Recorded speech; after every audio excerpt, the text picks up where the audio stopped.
welcome to Healthy Minds, a show where we talk about mental illness. I'm your host, Juan Edward Strickland. This is my wife, Phyllis Strickland. Hello. We're here today to talk about recovery and is it possible with mental illness? Let me read this to you. Mental illness is a medical condition that disrupts a person's thinking, feeling, mood, ability to relate to others, and daily functioning, often resulting in a diminished capacity for coping with the ordinary demands of life. That's very, very powerful. It disrupts a person's thinking, their ability to communicate, and it's a medical condition. And we know this not because we're psychiatrists or physicians or mental health specialists. We know this because a loved one, our son, has a mental disorder, and we had to learn this.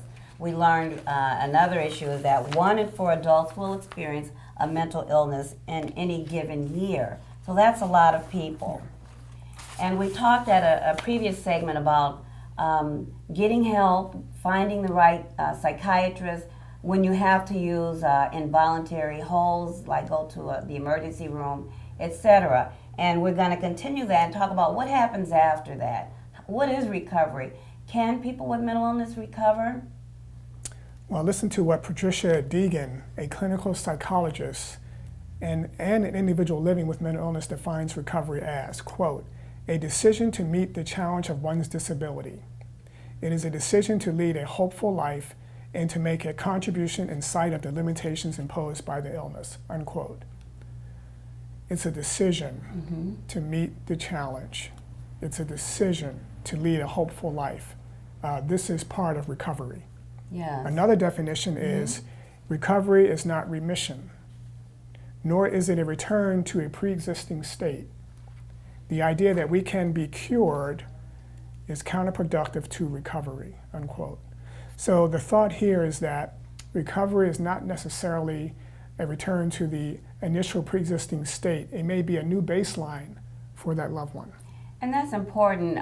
We teach a class, Family to Family, as part of NAMI, National Alliance of the Mentally Ill. And many people, their hearts are broken because their loved one is not going to reach that pinnacle or what they initially thought for them, that they would get married and have children or whatever that dream was for the loved one, if it's your husband or even if it's your mother, that there's various crises and ups and downs.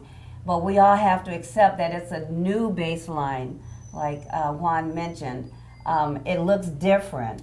So people that are, let's talk about what people who have mental illness, what they say they need in order to recovery. So at a NAMI conference some years ago, a panel of individuals living with mental illness talked about what they would ask for and what they need to recover. And here's what they listed: a safe and stable environment, the best medical treatments, someone who sees me as special, who will share themselves, an educated, supportive family. Families gotta be educated. Something to get involved in, work, community, and advocacy. Education about effective management of my illness, focus on my strengths and self-determination. And the 3 Ps, we're not problems, we are people with potential.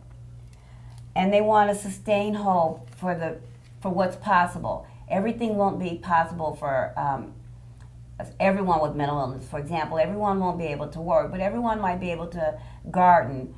Or some people might be able to garden, some might be able to act, etc. But if we don't look at them as individuals, they will never achieve whatever their God-given potential is. And people with mental illness, in terms of recovery, they need a connectedness. I know that NAMI's working on a program here in Southern California, like the one up in Northern California, that actually connects people who are about to be discharged from the hospital, connects them with a person that has a lived experience of mental illness who's already in recovery. And they have shown that this connectedness upon discharge reduces readmissions, recidivism, and it's a very powerful tool. Yes. And one of the things we do when we teach our class is we bring people in with mental illness. And so family members can see this, there can be progress. And so those people with mental illness talk to family members about their lived experience. And so it gives us, family members, hope that things can change if these treatments, supports are put into place. Another thing that's critical to know is that recovery is not a race.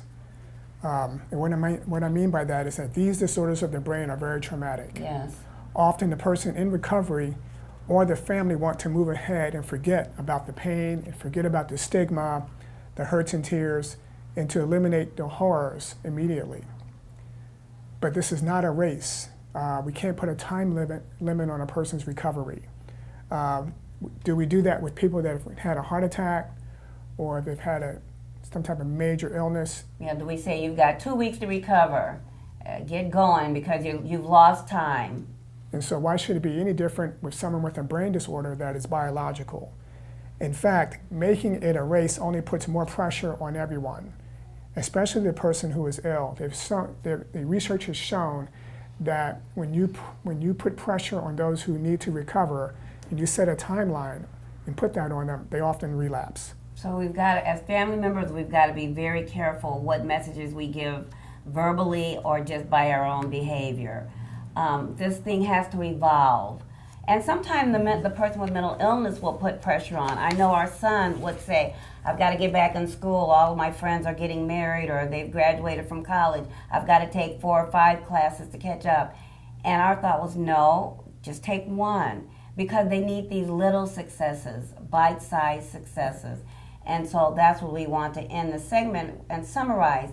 Recovery takes time. It's different for every family member and each person. And so they need our support, not to just do nothing. We've got to push, but we've got to know how to push and do it in such a loving and empathic way and with the support and guidance of others. Thank you.